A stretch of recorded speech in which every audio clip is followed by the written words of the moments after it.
तर एमपीएससी परीक्षेच्या पेपर फुटीची व्याप्ती वाढण्याची शक्यता आहे। 22 मार्चला झालेल्या परीक्षेच्या 2-3 दिवस आधीच पेपर फुटल्याचं गुन्हे शाखेच्या तपासात निष्पन्न झालं। 22 जुलैला जाहीर झालेल्या 488 जणांच्या अंतरिम गुणवत्ता यादीत बहुतांश विद्यार्थ्यांना 200 पैकी 120 पर्यंतच मजल मारता आली, तर 120 पेक्षा अधिक गुण मिळवून वरचा क्रमांक मिळवणारे असेही काही विद्यार्थी आहेत ज्यांची अगदी काही महिन्यांपूर्वी झालेल्या इतर स्पर्धा परीक्षांमधली कामगिरी अतिशय सामान्य होती आणि त्यांचा क्रमांकही हजारांमध्ये होता।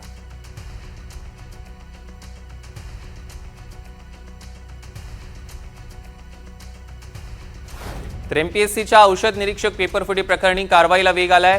गुन्हे शाखेनं आतापर्यंत 6 आरोपींना अटक केली आहे। यामध्ये एमपीएससीच्या अधिकाऱ्यांसह प्रश्नपत्रिका मिळवणाऱ्यांचाही समावेश आहे। या प्रकरणात ऋतुजा पाटील आणि मयूर ठाकरे या 2 आरोपींचा शोध सुरू आहे। ऋतुजा पाटीलसाठी तिचे वडील अमृत पाटील यांनी पेपर विकत घेतलेला, तर मयूर ठाकरे हा क्लास चालक प्रवीण पाटील आणि अमृत पाटील यांच्यातला दुवा आहे। तसंच अधिकाऱ्यांमध्ये पेपरफुटीसाठी 12 लाखांचा व्यवहार झाल्याचं बोललं जात आहे।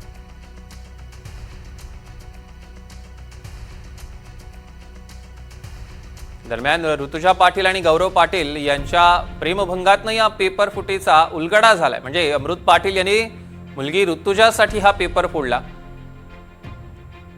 प्रवीण पाटील या मध्यस्थामार्फत पेपर फुटी झाली। प्रवीण पाटील नंदुरबारमध्ये एक खासगी क्लास चालवतो। प्रवीण पाटीलचे एमपीएससी अधिकाऱ्यांसोबत संबंध असल्याची माहिती आहे। अवर सचिव आणि 2 सहाय्यक कक्ष अधिकारी यात सहभागी झाले। अभिजित लेंडवे, विश्वेश्वर नाकाटे आणि गोपाल मराठी अशी त्यांची नावं आहेत। अधिकाऱ्यांसोबत 12 लाख रुपयांचा व्यवहार झाल्याची शक्यता आहे। पेपर फुटल्यानंतर अनेकांपर्यंत ही प्रश्नपत्रिका पोहोचली। तक्रारदार ऋषिकेश गांगुर्डे यांनी सोशल मीडियावर पोस्ट केली। ऋतुजाचा प्रियकर गौरव पाटील यानं त्यांच्याशी संपर्क केला। गौरवनं पेपर फुटीबाबत सगळी माहिती गांगुर्डेंना दिली। गौरवनं ऋतुजासोबत ब्रेकअप झाल्याच्या रागातनं ही माहिती दिली।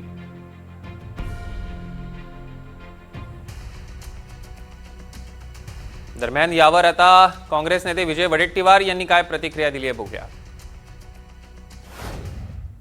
मी पूर्णपणे जबाबदारीने आरोप करतोय।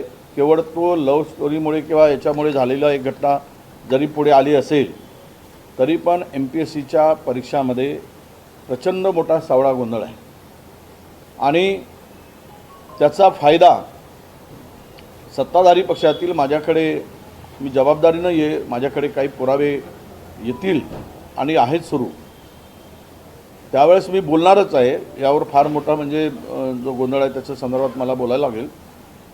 पण सत्ताधाऱ्यांनी त्या एमपीएससीच्या क्लास 1 क्लास 2च्या अनेक जागेवर हस्तक्षेप, मी सरळ बोलतो आहे, हस्तक्षेप केला जातो आहे आणि त्यातून मग गोंधळाला सुरुवात होते।